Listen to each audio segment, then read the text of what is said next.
From the heart of Montana, this is Big Sky, Small World, Carroll College's student podcast. Big sky, small world, like a mountain high Montana. Took it to the big sky. All aboard, choo choo. Today we got quite a story to tell all you listeners of Big Sky, Small World. This is the train station workshop, where as a newly hired conductor, I will be guiding a non-stop run through the numerous topics my mind seems to think is so important to fixate on.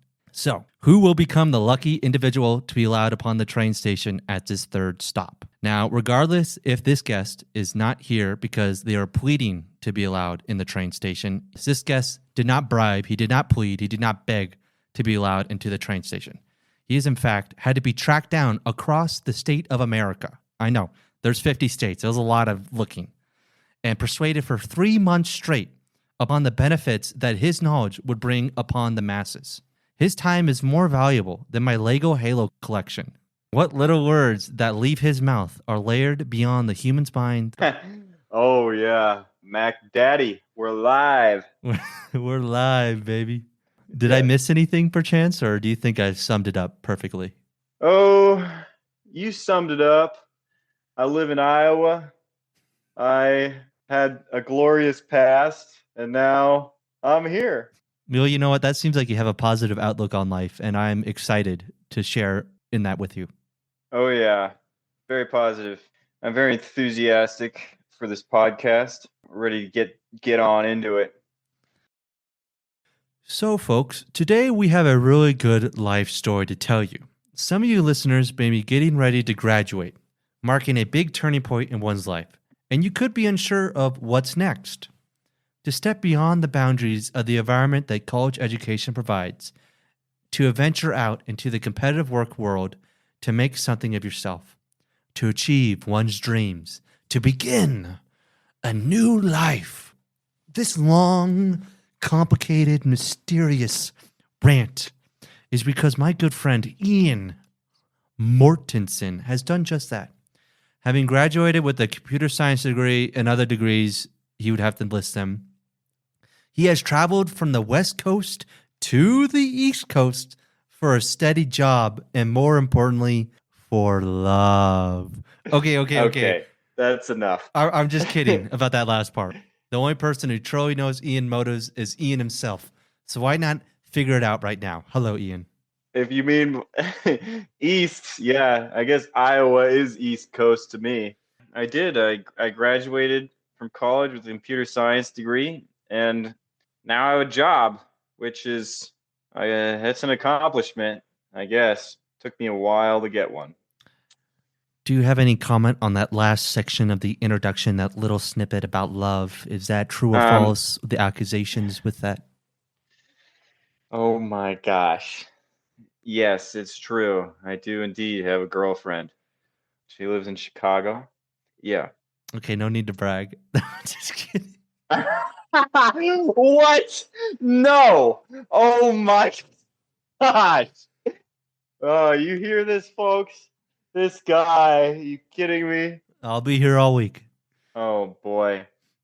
Yes, no, my girlfriend is awesome. So yes, I will brag. Haha. Back to the computer science stuff. Yeah, it took me a while to find a job. It's not easy, actually, in this day and age, at least when I was looking. Because I was, in college, I didn't know what I wanted to do going in there.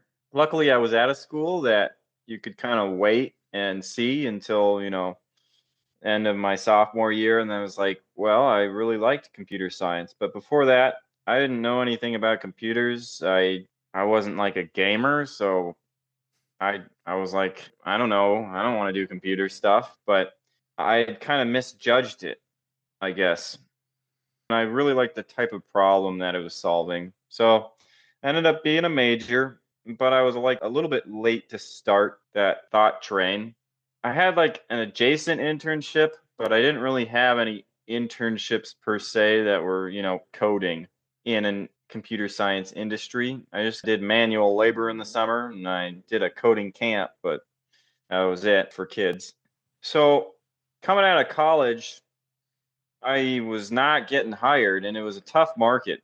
Not necessarily for people with, 8, 10 years experience, but for entry level computer science or software developers, they require like 3 to 5 years of experience, which doesn't make sense to me how were supposed to get the experience if you didn't have any in the first place, if that makes sense. Which came first, the egg or the chicken, or in this case, the experience or the degree? Yeah, I had to like work really hard to apply for jobs, and it wasn't just, sending out the applications. I had to do stuff like make coding projects. I would build websites, and I built a couple of websites. I did it basically off of YouTube tutorials and conglomerating things together. Here's what I'll say about that. If you weren't fortunate to get an internship or you don't have any sort of connection that way, then the best sort of you can do is start making projects. Sometimes it's hard to make projects because what I found, I didn't know what I needed to learn, right? On YouTube, you can conceivably learn anything you have the ability to learn, or mostly, right? But you just don't know what skills are in demand. You don't know how. If you say, like, oh, it's going to use this technology, it's going to use React, it's going to use all this web stack, you don't know what those mean until you actually learn them. So you have to sort of be good at researching and picking and choosing. I had to grind that way. I also had to really practice for there's tests that they give you, coding tests. And if you've never done them before, it doesn't really matter how smart you are. If you've never done them before, then you're probably going to fail those coding tests. So I had to practice and practice so I could get to a certain level of, okay, I know what's going on. And it's just pattern recognition, sort of. And then you had to network and use your resume, because naively, I was just sending out resumes on LinkedIn. But I realized 3/4 of my resumes, half my resumes, I'm not sure what the actual number is, but they don't get read. A company will read the first 50 resumes that get sent in. They'll keep the job posting up even though they've already hired somebody. And so I was oftentimes submitting applications for jobs where they'd already hired the position, and I was up against 2,000 applicants. There's that. And then there's also the new AI tools, which they're nice for the employer because they can filter out, candidates with X amount of experience. But for a guy like me, sometimes my resume was getting sort of arbitrarily thrown out because when it would look at it, it would see not very much experience, right? That was not where the strong suit of my resume was because I was an entry level candidate. Eventually, I learned how the application system went. Why not go about it again? Now, my experience was different than people who graduated in 2021, 2022. If you graduated in those years, it was an applicant's market, right? You could apply, and if you had a bachelor's in computer science, a good school, you could pass some tests, maybe, then boom, you could have a job. But when I was applying, that was not the case. You needed a whole bunch of extra stuff, which I had to do. So it took me a while to get one. I finally got one, though. So circling back there, this applicant market, could that be because that was primarily during the years of COVID and we see this boom in the video game industry and computer science programmers needed because they weren't required to be in office to work? I mean, I'm not an economist, but after the pandemic, there was a hiring boom. A lot of companies started hiring really fast, and they hired a bunch of people. 2023, 2024, right around when I was applying and stuff, there was a bunch of layoffs. And then there was all this stuff. AI is going to place X% of the entry level coders. So companies were just not hiring, and there was a surplus of people. And, there was all these like people with 3 to 5 years of experience available to go to work. If you're a company, why would you hire the guy straight out of college versus the person with 3 to 5 years of experience, Yeah. right? Yeah. That was unfortunate. Unfortunately, there's just swings in the markets, and you might get lucky, you might not. But if you really want to like improve your chances, I would stick to learning, do a couple of projects, link them on your resume. That helps a lot. and then explore your options. I got hired by a company, Fast Enterprises, as called an implementation consultant, which is not exactly a software developer, but it's close. They had me do a couple of interviews. One was 2-hour long technical interview. So During these interviews, was there any interesting tests that they had to put you through to gauge if you were a suitable candidate? yeah, so the main tests that I had to do were you'd have an hour or 45 minutes to do 2 coding questions. Those are the kind of questions that, you have to practice for. Otherwise, you're just it's a shot in the dark. First, I was not good at them, but I practiced and I practiced and I got good, right? Then it was annoying as well because I would finish the test and I would do well on the test. Awesome, I got the test right, and they don't look at you. If you have 2,000 applicants or whatever, they won't look at you unless you get everything right. And then they don't end up calling you for another interview. And you're like, what's going on? So that was demoralizing. But you just keep going. Sometimes numbers game. Other weird tests I have with 30 questions in 30 minutes, and that's what my recent company did for me. And it was like, okay, some pattern recognition. There was some like a little bit of math, and it was like a speed kind of test. Or there was also, here's a bunch of letters. What word do they make? So that was interesting. And then they had me do like a logic quiz where I had to like explain my reasoning, and then I had to do like a little coding test as well. So they all have their own little tests because they can't legally give you an IQ test, right? So the 30 questions was kind of the IQ test, Yeah, I was but about to say that seemed very similar. all these tests are designed to like get the candidates that will do the best in the job. Do I think that these tests are really like the jobs that they're requiring you to do it for? Not really, but it's the best measure that they have right now to do something like that, which is unfortunate, but that's the way it is. Hopefully the market will swing towards an applicant's market. That would be nice, but yeah, I don't know how the economy's going to be doing soon. So, when you were offered this opportunity of work on the other side of the country, because if the viewers don't know, we grew up in Seattle together, King County, baby. Woo! Yeah.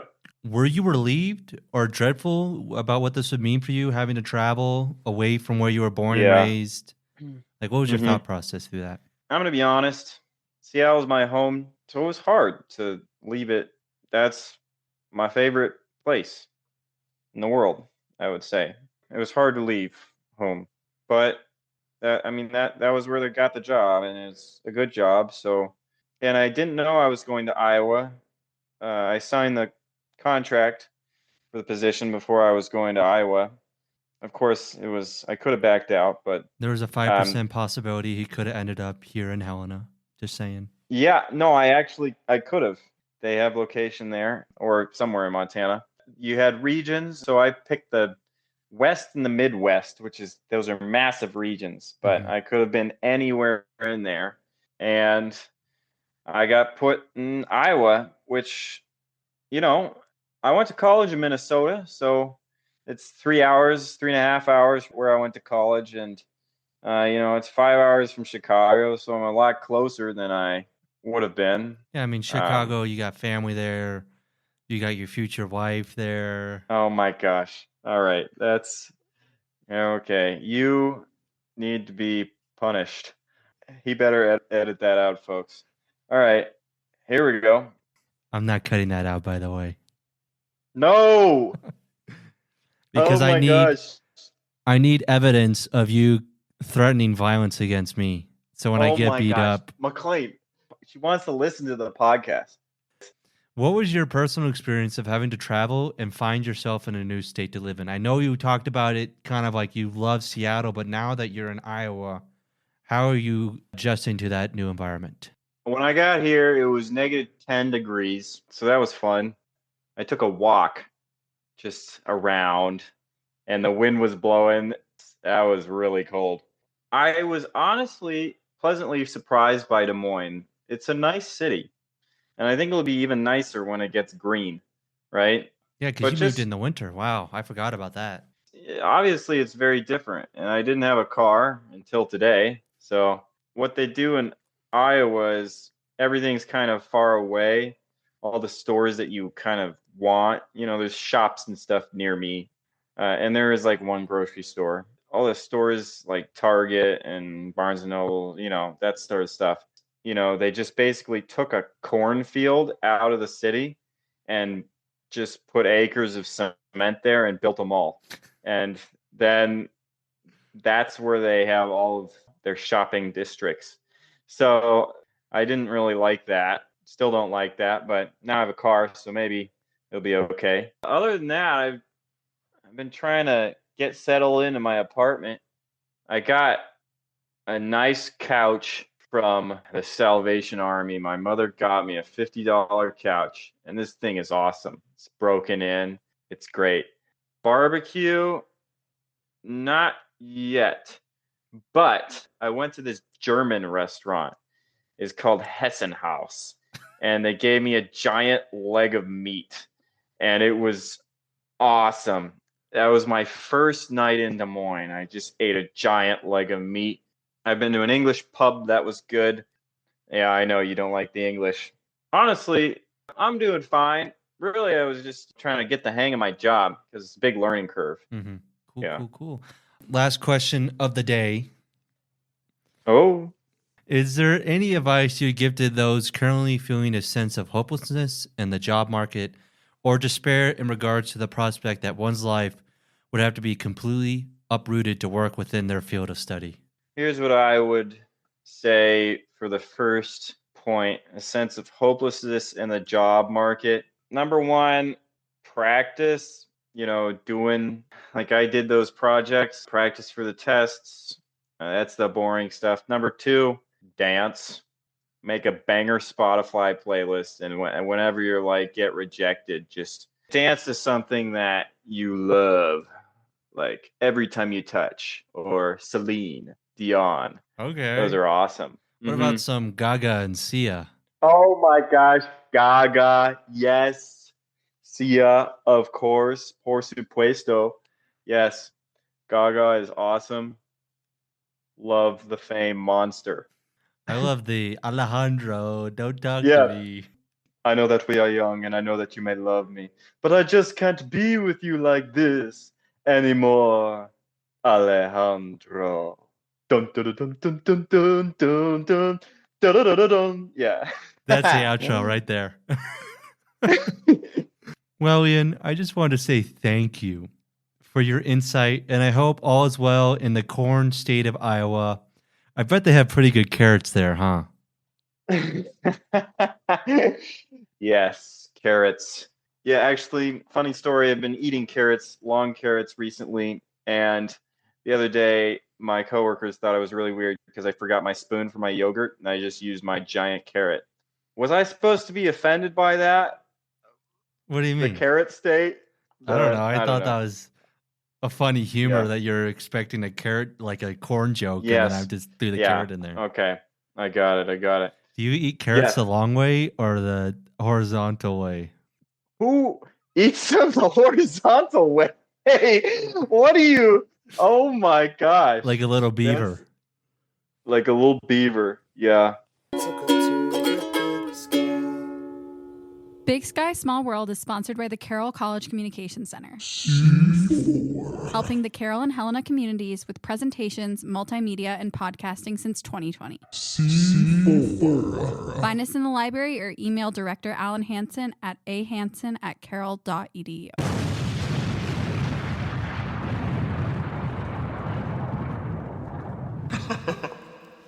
Took her to the big sky. So, who will become the lucky individual to be allowed upon the train station at this third stop? Now, regardless if this guest is not here because they are pleading to be allowed in the train station, this guest did not bribe, he did not plead, he did not beg to be allowed into the train station. He is, in fact, had to be tracked down across the state of America. I know, there's 50 states, there's a lot of looking. And persuaded for 3 months straight upon the benefits that his knowledge would bring upon the masses. His time is more valuable than my Lego Halo collection. When he speaks, mouths fall open in disbelief at the profound messages he spreads. Yet his mind comes second to the most important asset he has to offer, as he was the top 15 greatest javelin thrower nationally in 2024. Not only can he throw sticks far, but he can also throw heavy balls, use really long sticks to lunge over objects, and his legs can move fastly, a scientific phenomenon that is still confusing the most prestigious minds till this day. Before everyone faints because of how ultimately impressive these feats seem, and I'm not even getting underneath of the iceberg. This is surface ice right here. Remember, he is not a godly idol, but he is a man that strives above all. He is pushing that rock up that hill. Rock stars want to be him. Scholars want to be as smart as him. Antisocial people wish they could be as cool as an antisocial can be. His name is Ian Mortensen, and he strives to do many things in life. What you may ask are these things? Well, let's find out. Hello, Ian. Well, hello, Maclain. I'm feeling funky. How are you doing today, my distinguished colleague? Was my introduction Oh, adequate enough? I'd say it was more than adequate. You're hyping me up there, aren't you? Well, sometimes I got to get my guests feeling confident when they're in the same presence as me on a Zoom call. A little birdie on the tree told me that you are the encyclopedia of track and field. Is that true? Well, I like to think that I do know a lot about training for track and field and a lot of other sports as well. Yes. Do you have a particular specialty, or were you more of an all-around track athlete, hybrid, beast of a man, four wheels, off-roading individual? I don't know about the four wheels. Well, I did get a car today, so yes, that. But yeah, I was a decathlete, which for those of you who don't know, that's not swimming and biking and long distance running, nor is it skiing and shooting variation. No, the decathlon, 10 events in track and field. It's a measure of sort of general athleticism. Traditionally, the winner of the decathlon in the Olympics is known as the best athlete in the world. If you're looking for the fastest, the strongest, the best at maneuvering their body with like pole vault and jumping, that would be the decathlon, a measure of sort of generality. And that's what I did 4 years. It was a lot of fun, let me tell you that. So, what were the specific events that you did? This is in order: the 100, the long jump, the shot put, the high jump, and the 400. And that was day one. It's a 2-day event. And the second day was the 110 hurdles, the discus, the pole vault, javelin, and then the 1500 meter. Wow. Yeah. So when you do that, your body does not feel good afterwards. Even warming up for the second day, your body is really sore, right? And those events are positioned so that do the best in each one of them, right? For example, if you ran the 400 at the beginning of the day, then you probably wouldn't do well in the later events, right? Because the 400 is so taxing, right? Yeah, it's a long distance sprint. Yeah. Almost like the 200 freestyle in swimming. You can't slow down at all. Yeah. It's an endurance based sprint race, which is very difficult to manage at a high level. The 400 is a beast because it's kind of the crossover between like the sprinter and a distance runner, right? There's a lot of discussion about what's the hardest event in track and field, right? In terms of pain, sheer pain, I would say it's either the 400 or the 800.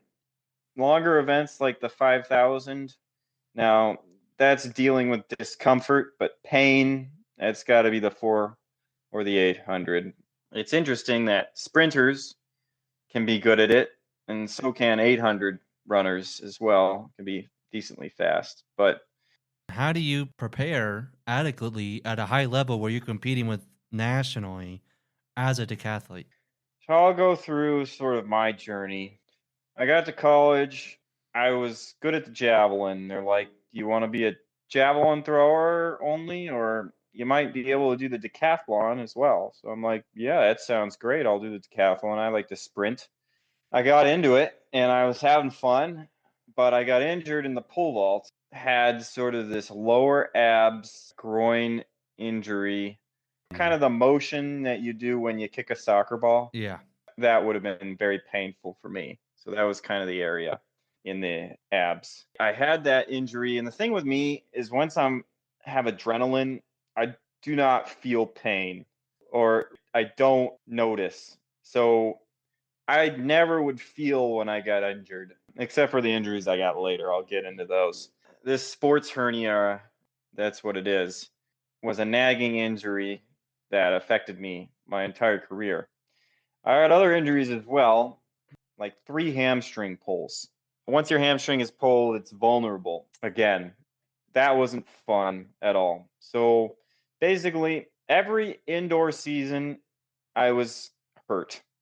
And then I couldn't compete in my outdoor season because I pulled my hamstring. That's where I was coming from, but I worked really hard. I got really good at injury rehabilitation. You look at my success, and I did have a fair amount of success for D3 athletics. I was winning conference in the javelin, and eventually I won conference in the decathlon and went to nationals for the decathlon, and it was all American. All American. You hear that? Out of every American alive, he was a part of the all group. Yeah, that's right. Competing in the decathlon to train for something like that is very difficult because it's like studying for a test, 30 pages long, and you've only had a week to study for it. You want to study in all these various areas, but you just don't have enough time. So you have to kind of get by with what you know. The way my progression is I always threw. And what I would do when I was injured is I would throw the shot put, right? And I would throw a little discus. Mm-hmm. When you look at my progression, you look at what I was good at nationals. I took first in the javelin, I took second in the shot put, fourth or fifth in the discus. Of course, I was lifting all that time as well. So I was just much stronger and much more technical than the other guys in the field. They were way better at the hurdles and they were faster than me because I had 3 hamstring pulls and sports hernia, which prevented me from sprinting to my full capacity, right? So if you're the decathlete training, what you want to do is you want to have 3 days where you sprint, right? One's sort of maybe like a max top speed day. There's another midweek that's usually like a tempo. That's sort of a recover day, sort of also built into like maybe either 400 or 1500 meter running. And then there's a third day, maybe you're doing like 3 150s, 95%, right? And that's like a speed endurance sort of 400 meter workout. You have 3 days like that. And then you also have to throw, right? And so throwing is when you're looking at training, you got to kind of throw a lot. You're always throwing and you just kind of naturally get better at that. I don't know. I say naturally, but I had a really good coach. He helped me out. But what's tricky is balancing the jumps and the sprint workouts and the pole vault because those are the most taxing on your body, right?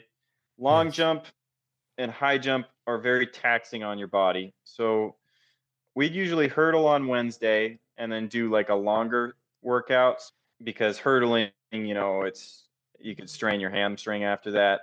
We'd pull vault once a week, we'd jump once a week maybe. But the big thing is not getting injured. And that's where I made some mistakes. But I really wish I could have done more sprinting. I think I would have been a lot better. But it turned out really well for me. I was a walking band-aid at the end. I don't know if you know my progression. My progression was I was coming back. Nobody really knew I was there. I knew I was good for my conference, right? I could do something. I didn't compete in indoor. They hadn't seen me. And there were other guys who were also very good. So we go on the first day, and I end up PRing in a lot of events. I'm not a first day guy. So I was like way behind, right? You look at the point totals and you're like, wow, he's not going to win. But on the second day, you have the pole vault and you have the javelin and the shot put. I'm good at all three of those. I really made up some ground there and I won the conference. That was awesome because, I had a lot of people watching me and cheering me on. When I ran the 1500, oh, this is a good story. I was like, I don't know if I can do this because I hadn't trained enough for the 1500, right? I'm like, I don't think I'm going to run very fast. I was a member of the pole vault club. They had a Spotify playlist. I put one song on that playlist, only one song, practicing vault. And suddenly, right as I was about to start, my one song came on out of like 150 songs, and it was Honor and Might. It was called a Dwarven song. It was a sign from the heavenly Sanguinius. Yeah, one of the coaches ran over with the speaker, and I'm like, all right, I'm ready to freaking go, right? I run 15 seconds faster than I had any business running in the current shape that I was in. People are cheering me on. I was going. That was one of the best moments. And then at Nationals, that was just sort of extra. I was having fun, and I PR by like 200 points at Nationals. Wow. Because I ended up getting 8th. So 8th. Yeah. I don't think people heard that. Can you say that again? I got 8th. That is incredible. Considering your injuries. The worst first team All-American member. But that's okay. What, dude? You made it. Okay. Yeah. A majority of people cannot say they made All-American. It doesn't matter where you're on the list. It just matters that your name is there. Yeah. Anyways, that was kind of my journey. And Nationals was just so fun. I PR'd in the pole vault by a ton. I fixed my high jump and jumped like 30 centimeters higher than I did the previous week.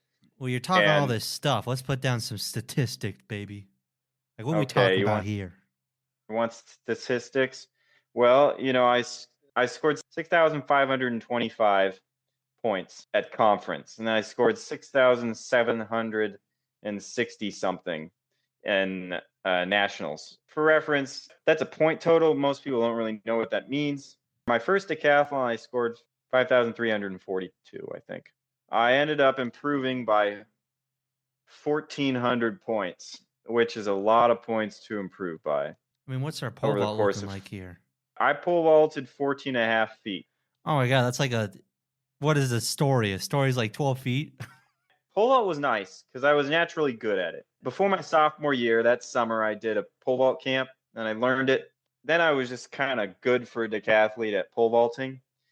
And then I didn't really practice because pole vaulting hurt me a bunch. Yeah. When I would do it. And so I rarely practiced, but I did get better. I got better because I got faster and I got stronger.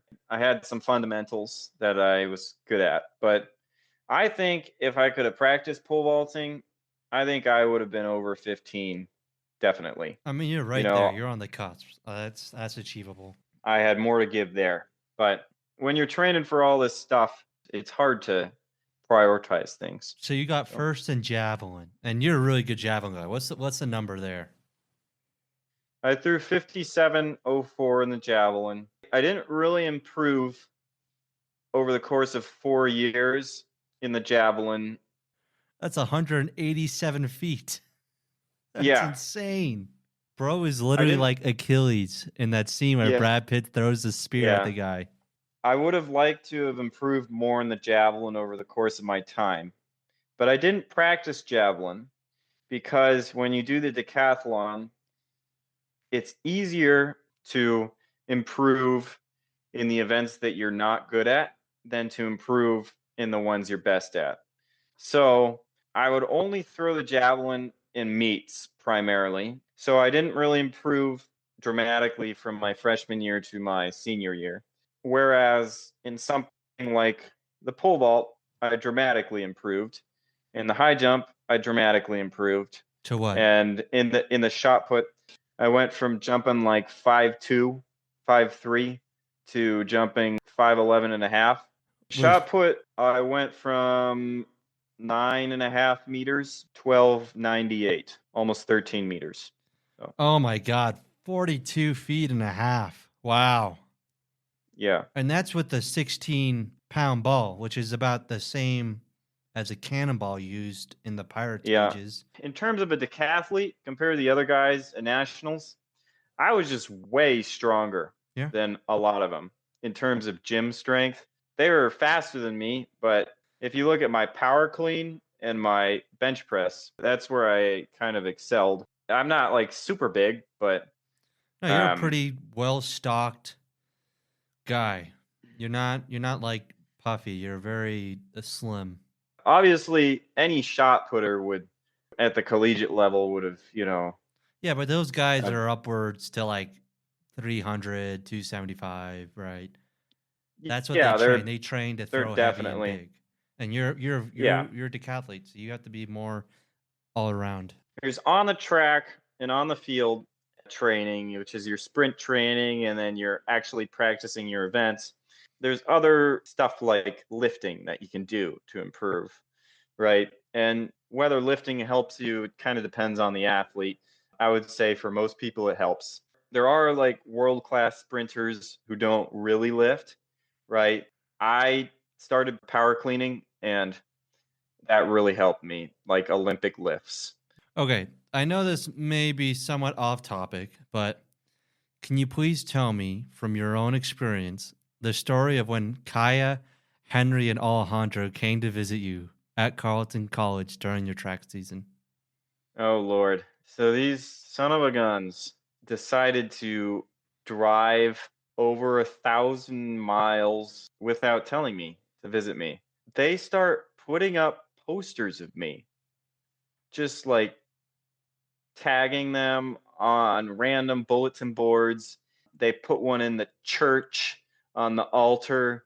They climbed a tree and put one in the tree. And we saw maintenance people with a ladder taking it down. Kaya climbed a sculpture that was like 14 feet tall and put it on the top of it. These posters were horrific slander. They were total lies. Nobody should read them. But in their defense, they were very funny. And so they did this the night before. And then I'm like, who is putting these posters up? Like, what is happening? And so then I go to the gym the next day and I'm like, this does not seem like anyone I know here at Carleton. Like, who would do this to me? Such a prankster. And nobody knows me this well to be able to, like, I have close friends at Carleton. This is like a particular breed of comedy, Some guy his name's Teddy, I was friends with. He was like, hey, yeah, I saw some people putting up posters for you. I'm like, there was like a taller guy and then like a smaller Asian guy and then like a short, ambiguous fellow. And I'm like, what? Who could that be? Right? Next day I show up to the gym. I'm doing my workout. See something outside. I'm like, oh, that guy looks like Kaya. And then I'm like working out, pull ups. Suddenly, these three guys just walk in. Like, I literally talked to Alejandro the day before on the phone. He convinced me he was in the library back home. I'm like, wow. These three hooligans walk in. I'm like, how'd you get in? You need key card access. And they're like, oh, yeah, the lady wouldn't let us in, but then we told her we were friends with Ian. And she's like, yeah, come on in. Oh my God, these people, all they did were just like, yeah, we're friends with Ian, and anyone would let them in to the dorm. So this was the initial thing, and we had fun. Then they left, and I was like, oh, well, they're gone now. It was really fun. It was very nice. They were visiting me. They said they were turning around.